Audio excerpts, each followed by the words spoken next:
travailleuses, travailleurs, chers amis. Je vous souhaite donc la bienvenue donc je dirais bien sûr quelques mots de la situation politique et d'abord du bras de fer qui se joue actuellement autour de la loi El Khomri.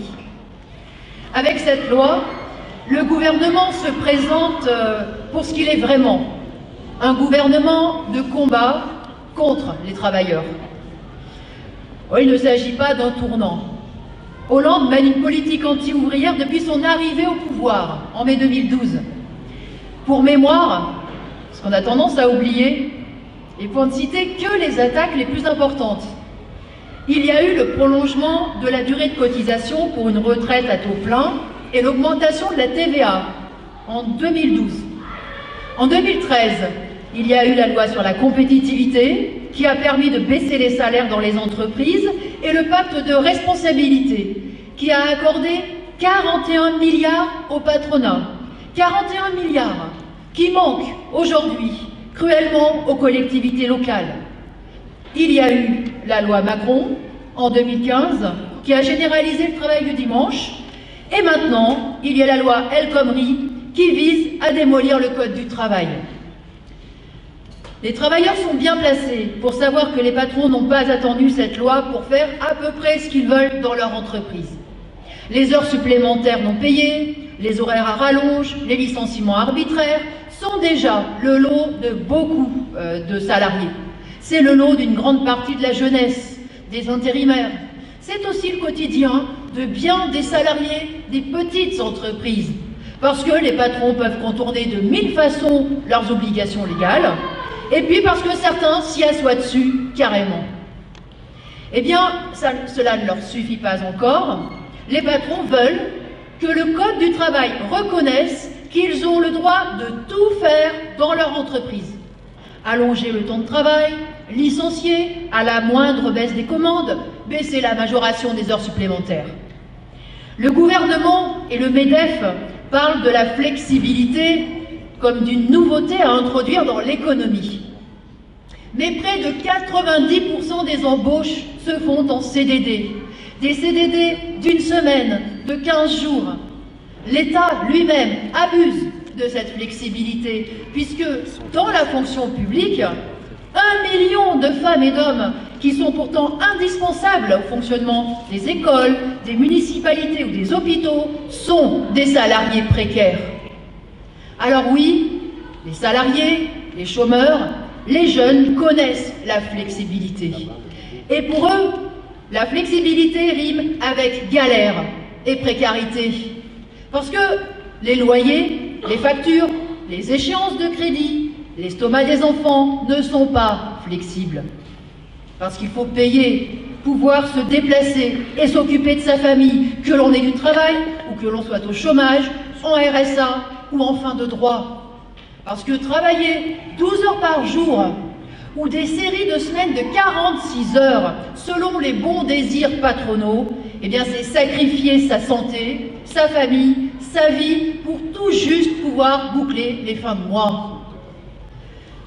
Régulièrement, les journalistes m'interrogent sur l'existence de la lutte de classe. Eh bien, cette loi, El Khomri, c'est une bataille de la lutte de classe. C'est une bataille que mène le patronat pour aggraver l'exploitation, pour acculer les travailleurs à plus de précarité encore et à la misère, parce que c'est sur cette base-là qu'il augmente ses profits. 10% de salaire et de primes en moins pour les ouvriers, 10% d'emplois supprimés, c'est pour le patronat et pour les actionnaires 10% de dividendes en plus. Et tant que les travailleurs ne rendront pas les coûts, eh bien le patronat fera tout pour exploiter les travailleurs le plus possible et le plus librement possible.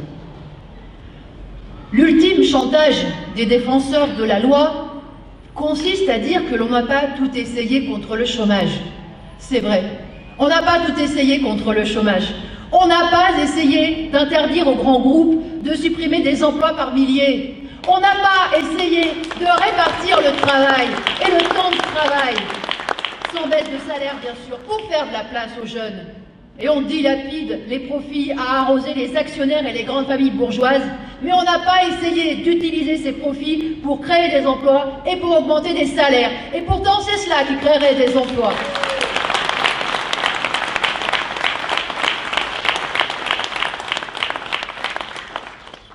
Comment cette loi pourrait-elle créer des emplois alors qu'elle allonge le temps de travail, alors qu'elle facilite les licenciements? Non, il n'y a rien à garder dans cette loi. Et sûrement pas cette histoire d'accord et de référendum d'entreprise que le dirigeant de la CFDT met en avant pour dire que la loi va apporter plus de démocratie dans l'entreprise. Où a-t-il vu qu'il y avait de la démocratie dans les entreprises? Est-ce qu'il y a eu un référendum d'entreprise à Peugeot pour décider du doublement du salaire de Tavares et pour décider de lui verser 14 500 € par jour? Et surtout, est-ce que Tavares a demandé aux ouvriers s'ils trouvaient leur salaire suffisant? Évidemment non, parce que les référendums d'entreprise ne sont pas envisagés pour demander l'avis des salariés. Ils servent à une chose: faire reculer les droits des travailleurs en exerçant le chantage à l'emploi, à imposer le diktat patronal en faisant taire toute voix discordante. Cette loi s'appelle loi El Khomri, mais pour être juste, il faudrait l'appeler Hollande Gattaz, du nom du président de la République et du président du MEDEF. Parce qu'une fois de plus, le gouvernement a fait la loi que le patronat lui avait dictée. Et la seule chose qui n'était pas prévue au programme du MEDEF et au programme de Hollande, c'était la réaction du monde du travail. Elle est là et c'est une très bonne chose.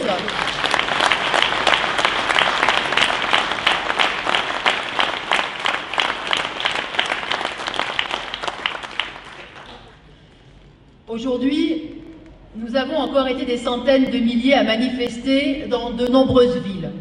Je crois d'ailleurs que la manifestation ici n'est pas passée très loin de la salle. D'après les premières estimations et puis les constats qu'on a pu faire, ces manifestations étaient moins nombreuses que celles du 31 mars. Mais quel que soit le nombre de ceux qui ont manifesté aujourd'hui, ils ont 100 fois, 1000 fois raison de ne pas lâcher. Entraîner de nouveaux camarades de travail pour faire grève ou manifester n'est pas facile. Parce que nous revenons de loin.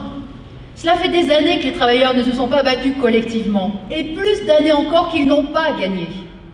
Les confédérations syndicales, censées organiser la défense des intérêts des travailleurs, ont laissé passer attaque sur attaque. Il y a eu ainsi des dizaines de reculs subis par des pans entiers de la classe ouvrière sans que cela ne suscite aucune réaction. Des dizaines d'attaques où même la fraction la plus militante n'a pas bougé et au cours desquelles le point de vue et les intérêts des travailleurs n'étaient même pas défendus. Cela a contribué à démobiliser les travailleurs, à leur faire perdre confiance en leur force collective et même à en déboussoler certains. Alors, c'est vrai, aujourd'hui, il faut remonter la pente. C'est pourquoi il faut poursuivre la contestation tant que nous le pouvons. Est-ce que cela suffira pour faire reculer le gouvernement? C'est beaucoup trop tôt pour le dire. Mais les travailleurs qui continuent à agir, à dénoncer, à mettre en avant leurs intérêts, qui sont à l'opposé de tous ces mensonges patronaux, montrent la voie qu'il faut prendre.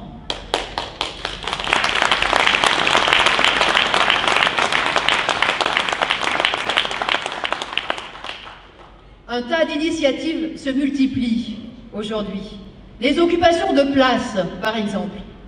Toutes ces initiatives contribuent, à leur façon, à entretenir l'agitation et à maintenir la pression sur le gouvernement. Mais le plus déterminant, non seulement pour gagner sur la loi El Khomri, mais aussi pour l'avenir, c'est que les travailleurs retrouvent le chemin des luttes. Parce que le fond du problème est là. La politique et la vie des travailleurs changeront si les travailleurs se lèvent à nouveau pour leurs intérêts, s'ils se battent contre toutes les attaques du gouvernement et si le rapport de force entre les travailleurs d'un côté et le patronat de l'autre change. Sans même parler de la loi El Khomri et de ses conséquences, le patronat s'autorisera tout, à moins de trouver face à lui la force des travailleurs organisés et conscients. C'est en cela que la mobilisation actuelle est un gage d'avenir. Elle est importante parce qu'elle aide les travailleurs à exprimer de nouveau leurs intérêts de classe, parce qu'elle les aide à retrouver l'énergie et les moyens de se défendre. Les différentes manifestations n'ont encore regroupé qu'une fraction du monde ouvrier, mais elles comptent parmi les plus grandes mobilisations depuis que Hollande est au pouvoir, et même c'est le plus grand mouvement de contestation depuis 2010, lors de l'attaque Sarkozy contre les retraites. Eh bien, ces manifestations, elles témoignent de la force numérique que nous avons. Elles montrent à tous ceux qui croient être seuls avec leur colère qu'ils ne le sont pas et qu'ils appartiennent au contraire à une classe qui a des intérêts communs à défendre et qui sait aussi se faire entendre. Une classe qui représente une force sociale. Car oui, les travailleurs que nous sommes, nous représentons le plus grand nombre, mais nous représentons aussi une force sociale. C'est notre travail qui fait tourner toute l'économie. C'est notre travail qui produit les profits, les dividendes extravagants des actionnaires, les salaires mirobolants de ces PDG, jusqu'aux rémunérations de ces ministres qui se succèdent à la télévision pour nous vendre des lois qui n'ont qu'un seul objectif, rendre les riches toujours plus riches, quitte à ruiner toute la société. Eh bien, sans les travailleurs, tous ces gens-là, ils ne sont rien.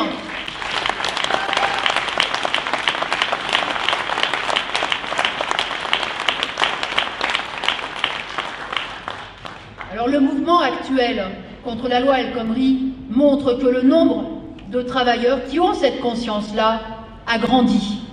Il montre qu'un nombre croissant de travailleurs ne veut plus se taire et laisser passer les attaques sans rien faire. Alors faisons notre maximum pour que le bras de fer qui est engagé aille le plus loin possible et pour qu'il fasse progresser les consciences ouvrières autour de nous.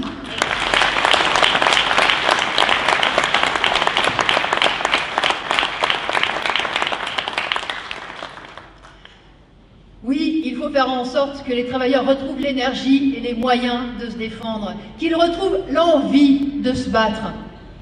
Quand, à l'autre pôle de la société, l'argent dégouline, lorsque les grandes banques affichent des 3, des 4, des 5 milliards de profits, quand les grands groupes se rachètent à coups de dizaines de milliards et servent des dividendes royaux aux plus riches, le moindre recul ouvrier est une provocation. Cette semaine, un énième scandale d'évasion fiscale, dont le Panama est la plaque tournante, a éclaté. Tout est écœurant dans cette affaire.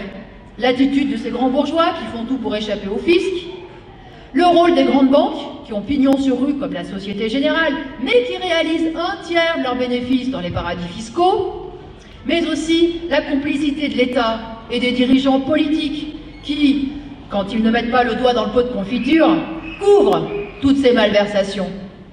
Mais le plus révoltant n'est pas là. Le plus révoltant, ce sont ces grandes fortunes. C'est la manière bien légale que la bourgeoisie a d'accumuler ces milliards sur notre travail à tous. Car avant de tricher pour échapper à l'impôt, ces grandes fortunes sont le fruit du vol des travailleurs. Elles sont le fruit de l'exploitation. Elles ont été créées, ces grandes fortunes, à grand renfort de licenciements, de baisse de salaire et de chantage patronal. Le plus révoltant, c'est le fonctionnement normal, légal, de ce système capitaliste, qui fait que les travailleurs peuvent trimer toute leur vie, sans même être assurés de conserver leur gagne-pain, sans même pouvoir s'acheter un appartement ou une maison, sans même être assurés d'avoir une retraite digne sur leurs vieux jours. Quel que soit leur secteur, l'automobile, les transports, la banque, tous les salariés sont soumis à une discipline de fer pour être toujours plus compétitifs. Et ils en produisent des richesses. Ils en suent des profits et des milliards. Et où conduit cette accumulation de bénéfices et de dividendes? Y a-t-il les investissements promis? La croissance est-elle de retour? Eh bien non. On s'enfonce dans la crise et on s'enfonce dans la spéculation. Parce que les milliards que les capitalistes extraient de la production et de l'exploitation des travailleurs ne leur suffisent pas. Ils les jouent au casino de la finance pour qu'ils se démultiplient encore plus vite. Autrement dit, plus nous travaillons, plus nous faisons d'efforts et de sacrifices, plus la spéculation grandit, plus on risque le krach généralisé parce que la spéculation est alimentée par des milliers de milliards. Est-ce qu'il y a plus fou que cette économie-là? La classe qui domine aujourd'hui est aussi avide qu'irresponsable. Et tout ce qu'elle mérite, c'est que la colère sociale fasse tache d'huile et que le monde ouvrier entre dans la danse avec la force sociale qu'il représente pour arrêter les attaques, revendiquer ses droits et contester la domination du grand capital.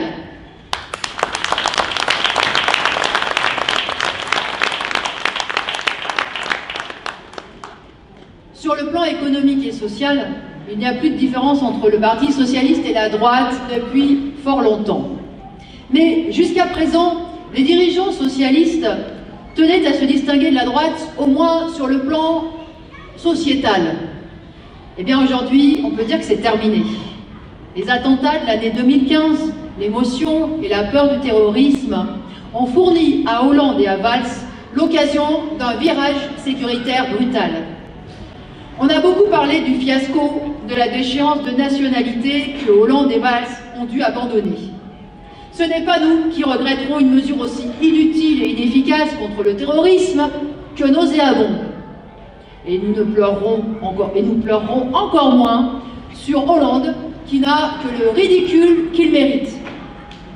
De toute cette polémique, il restera cependant bien une déchéance, celle du Parti socialiste lui-même, celle de Hollande et de Valls, qui sont allés sur le terrain du Front National et de la démagogie et de leur démagogie politicienne. Ils se disent adversaires du Front National, mais ils sont prêts à reprendre certaines des mesures les plus crasses du programme des Le Pen. Le Parti socialiste aussi joue sur les peurs. Lui aussi, il cultive la suspicion et l'amalgame. Alors, cette mesure, elle est enterrée, mais elle laissera des traces dans la société.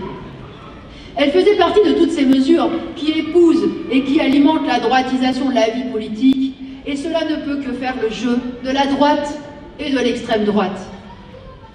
Hollande et Valls ont tourné le dos à tout ce qui rattachait le Parti socialiste à son passé et aux quelques valeurs qui permettaient de le distinguer encore de la droite. Il n'y a pas à s'en émouvoir ou à le regretter, car cela fait longtemps que le Parti socialiste ne représente plus les intérêts des travailleurs. Alors les dirigeants du PS ont rompu les amarres avec leur héritage issu du mouvement ouvrier. Eh bien, il ne faut plus que le monde du travail se sente lié de quelque façon que ce soit à ce parti de la bourgeoisie.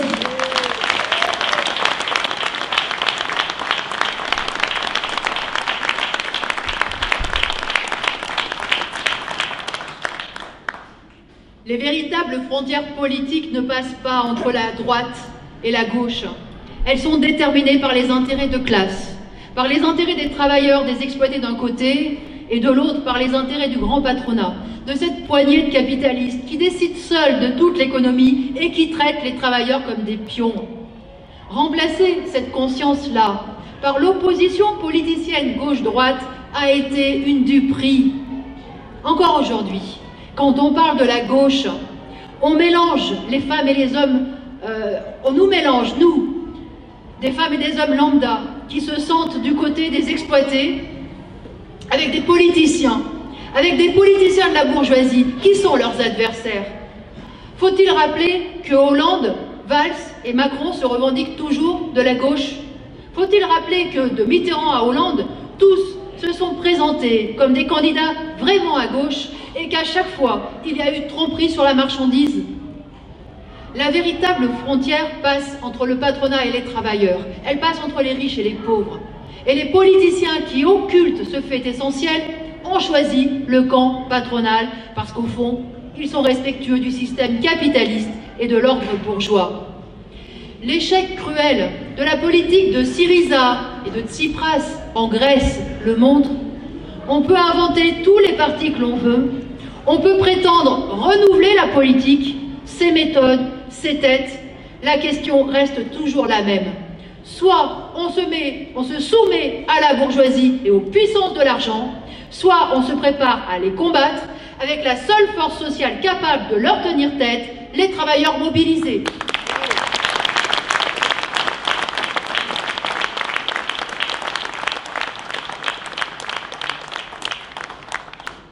l'on veut que la vie et la politique changent réellement pour les travailleurs, si on ne veut plus de cette fausse alternance gauche-droite, il faut que le monde ouvrier intervienne et pèse à nouveau sur la vie politique en se battant.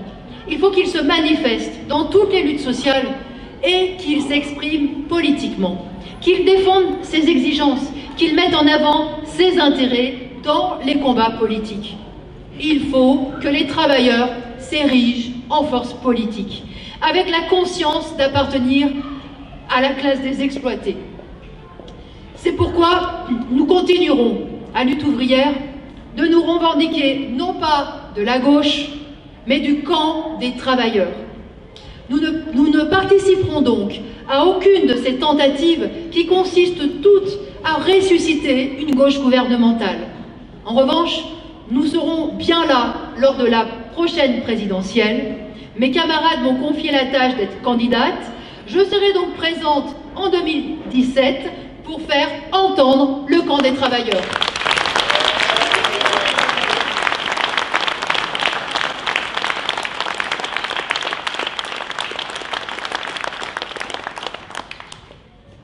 Le mouvement contre la loi El Khomri sonnera-t-il le réveil de la combativité ouvrière?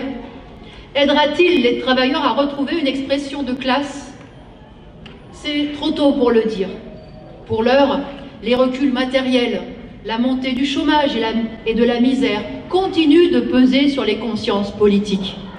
On le voit au travers de l'emprise croissante du Front National et du retour en force d'idées réactionnaires, des pratiques religieuses, des replis identitaires, et puis par cette attirance morbide qu'exerce le terrorisme sur une fraction de la jeunesse. Cette montée des idées réactionnaires s'explique fondamentalement par la crise, par l'exacerbation de la concurrence, du chacun pour soi. Elle trouve son terreau dans notre société, qui exclut, qui marginalise toujours et encore. Mais elle s'explique aussi par un long recul du mouvement ouvrier lui-même, par l'affaiblissement des réseaux militants et par le recul des idéaux portés par le mouvement ouvrier. Aujourd'hui, le Front National se développe sur les trahisons et sur les décombres de la gauche. Les dernières élections régionales l'ont montré, avec des scores importants remportés par le FN dans les régions et dans les quartiers ouvriers, jusque-là politiquement influencés par le Parti socialiste, voire par le Parti communiste. Et nous avons tous autour de nous des collègues de travail ou des gens de notre famille qui, à force d'être écœurés par la gauche gouvernementale, se sont mis à regarder ou à voter pour le Front National. Eh bien, ils ont tort. Parce qu'ils servent de tremplin à un parti férocement anti-ouvrier. Bien sûr, ils se sentent trahis. Et c'est vrai, ils ont été trahis. Pendant des décennies, ces électeurs sont restés fidèles au Parti socialiste et au Parti communiste. Et pourtant, ils en ont avalé des couleuvres. Sous Mitterrand déjà, qui avait instauré la rigueur et qui avait fini par encenser la bourse. Sous Jospin et ses fameuses ouvertures de capital, mais qui n'étaient rien d'autre que des privatisations, et que les ministres communistes avaient orchestrées. Ce sont les militants ouvriers, syndicalistes ou associatifs qui ont été les plus désarçonnés par les reniements et les capitulations des gouvernements socialistes. Eux qui avaient convaincu leurs camarades de travail de voter pour la gauche se sont retrouvés maintes et maintes fois à justifier des mesures qu'ils avaient toujours combattues, jusqu'à ce qu'ils finissent eux-mêmes par se sentir trahis, par abandonner leur activité militante et pire encore, par perdre confiance dans les idées qui les avaient toujours animés. Bien sûr, il faut être sacrément déboussolé et inconscient pour voter en faveur d'un parti d'extrême droite comme le Front National. Eh bien oui, mais ce sont justement ces principaux partis de gauche qui ont déboussolé et brouillé les consciences de ces hommes et de ces femmes. C'est le rôle d'un parti ouvrier, d'une direction et des militants, de permettre aux exploités de comprendre la situation. C'est le devoir d'un parti ouvrier de dire en quoi ceux qui prétendent gouverner sans remettre en cause le pouvoir du capital, le pouvoir de la bourgeoisie et des plus riches, se vouent à servir ce système. Et c'est son devoir de faire découvrir aux travailleurs qui sont leurs amis, leurs faux amis et leurs vrais ennemis. Le Parti socialiste a joué le rôle inverse. en trompant les travailleurs des décennies durant. Mais le Parti communiste n'a pas plus joué ce rôle. Très vite tombé sous la coupe stalinienne, le Parti communiste a fini, lui aussi, par s'intégrer au système de la bourgeoisie. Lui aussi s'est mis à entonner que les frontières politiques passaient entre la gauche et la droite, que voter à gauche allait changer la vie des travailleurs. Pendant des décennies, le Parti communiste a été complice de l'imposture du Parti socialiste. Et puis, le mouvement ouvrier s'était toujours battu pour diffuser une conscience internationaliste, pour dénoncer le patriotisme de la bourgeoisie, qui cache toujours des visées impérialistes. C'était ce que signifiait le drapeau rouge et l'international.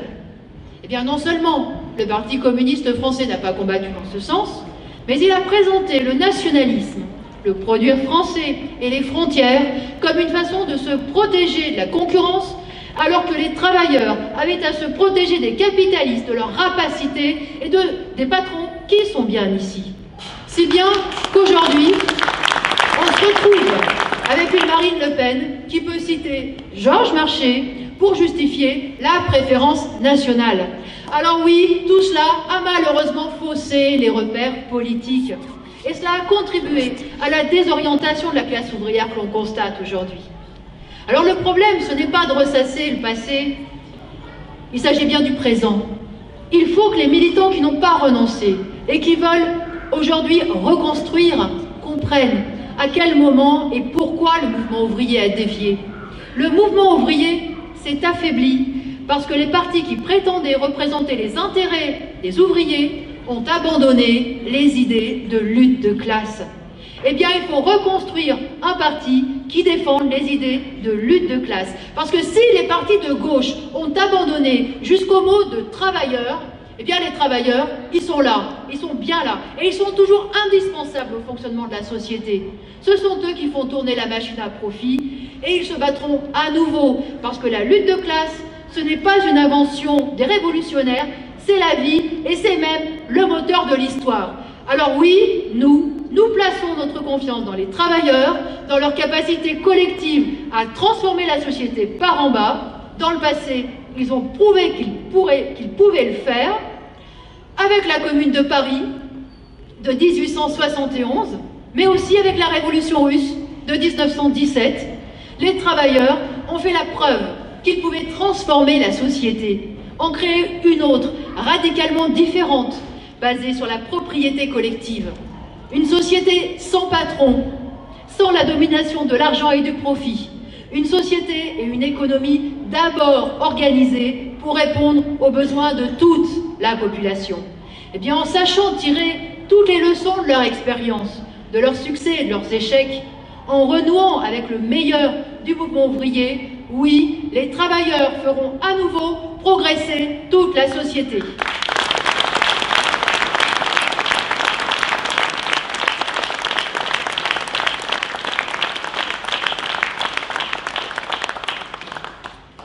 Donc vous l'aurez compris, il faut reconstruire et il y a un tas de choses à faire.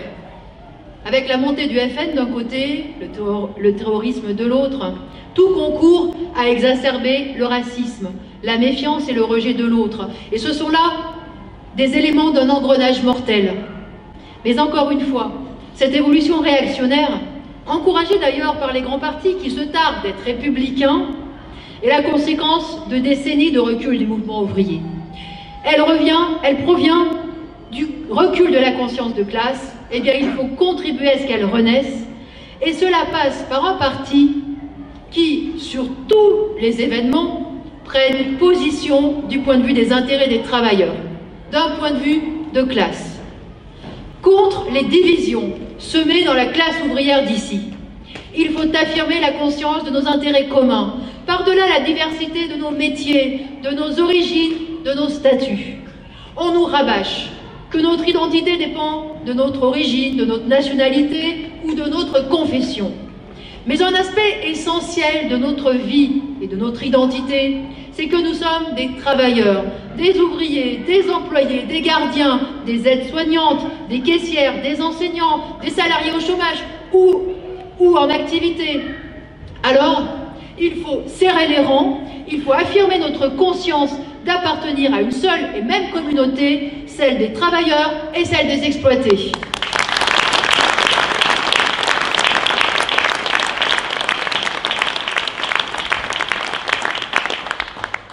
Contre la guerre et les bombardements sur la Syrie et l'Irak, il faut affirmer que le terrorisme est le fruit pourri de l'impérialisme.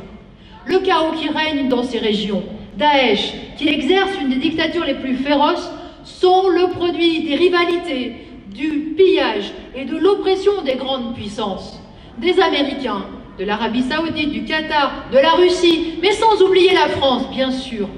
Avec leurs bombes et leurs manœuvres actuelles, ils vont créer de nouveaux monstres. Alors, à bas la politique impérialiste et les interventions guerrières de la France.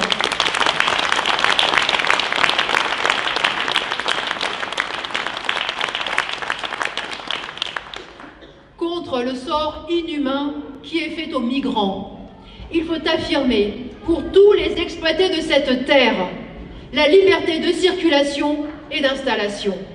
Les migrants qui ont réussi à traverser la Méditerranée sont des survivants. On ne peut pas accepter qu'ils se heurtent en Europe, aux murs et aux barbelés, et qu'ils prennent encore le risque de mourir écrasés, électrocutés ou d'épuisement. En leur assurant la liberté de circulation et d'installation, il n'y aurait pas de camp, ni à Calais, ni en Grèce. Les réfugiés se répartiraient d'eux-mêmes à l'échelle du continent européen, et ils pourraient s'appuyer sur des membres de leur famille et sur toutes les bonnes volontés qui existent sur ce continent de 500 millions de personnes. C'est la fermeture des frontières qui crée le drame humain des migrants aujourd'hui. Aujourd'hui, les dirigeants européens veulent que nous acceptions de laisser mourir les femmes et les hommes qui frappent à nos portes parce qu'ils ne peuvent plus vivre chez eux. Et demain, ils nous forceront à quoi? À accepter que l'on abandonne des travailleurs bien d'ici avec la même indifférence? Eh bien, il faut que les travailleurs accueillent les réfugiés à bras ouverts, qu'ils en fassent au plus vite des frères de classe, des frères de combat, pour changer de fond en comble ce monde de plus en plus inhumain.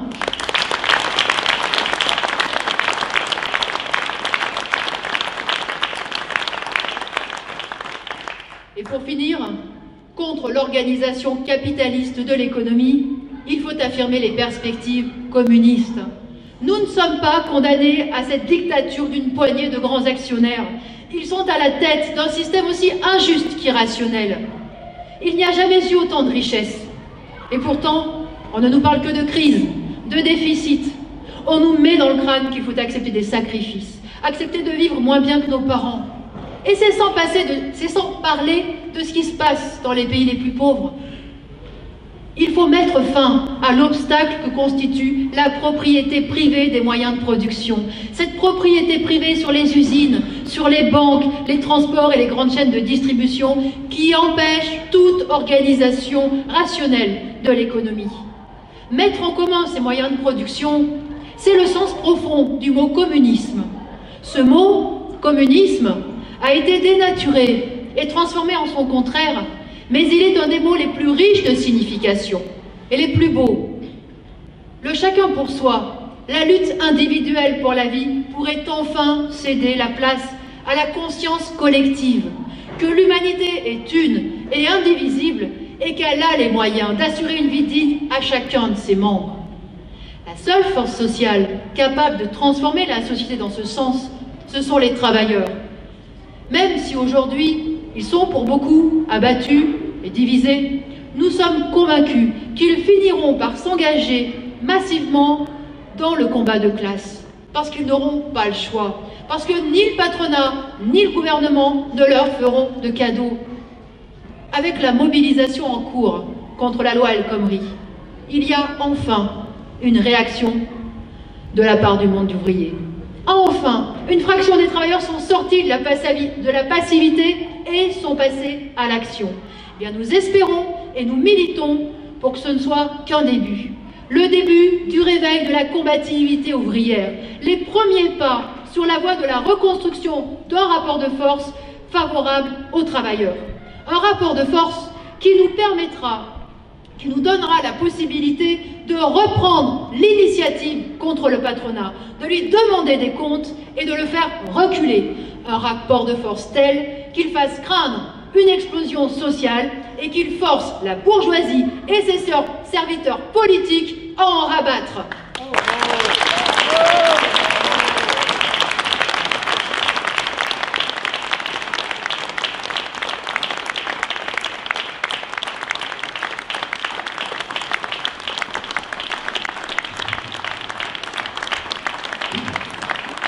Camarades, comme de tradition dans le mouvement ouvrier, je vous invite à reprendre l'Internationale. Debout les damnés de la terre, debout les forçats de la faim, la raison donne dans son cratère, c'est l'éruption de la faim. Du passé, faisons table rase, foule esclave, debout, debout. Le monde doit changer de base, nous ne sommes rien, soyons tout. C'est la lutte finale, groupons-nous dès demain.